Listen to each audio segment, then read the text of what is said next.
Hi, I'm Natalie Wussler, and I will be pursuing a Master's of Divinity at Luther Seminary. My synod of candidacy is the Northwest Wisconsin Synod in partnership with Bethel Lutheran Church in Hudson, Wisconsin. And I'm so excited to share with you about my leadership history and where I think that we as the ELCA Church can go. Over the years, I've been able to serve in leadership opportunities both at church and at school. I've learned that I'm the kind of leader that likes to empower people and help them understand their strengths and maximize their potential. One of my greatest joys is walking with someone and helping them realize their strengths and their potential, and then watching them as they get to use that potential to help others. I believe that the work that I do as a minister will have a ripple effect. The care and love that was poured into me, that empowered me throughout all of my life, is the same love and encouragement I'm called to pour out onto others. And this process will continue into eternity. I'm also a leader unafraid to universally invite people into projects and programs that I'm passionate about. This looks like me inviting friends into church saying things like, "Wherever I am, you have a seat." It looks like me encouraging people to become involved in nonprofits or go to restaurants that support causes that I'm passionate about. It looks like me connecting organizations together that I believe will sharpen each other in their missions. As a future leader in the church, I look forward to inviting both individuals and organizations to take part in the good work that I see God doing all around me. In an ever-changing world, I think one of our greatest opportunities and challenges as the ELCA Church is a strong tie to denominational identity. Let me explain. As ELCA Lutherans, I believe one of our greatest strengths is a strong sense of knowing who we are as children of the living God and knowing what we stand for.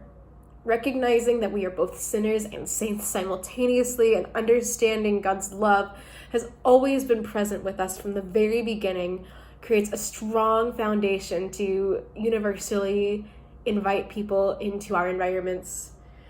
One of the things that I love about the ELCA is that both academic and personal pursuits of our Creator are honored and prioritized.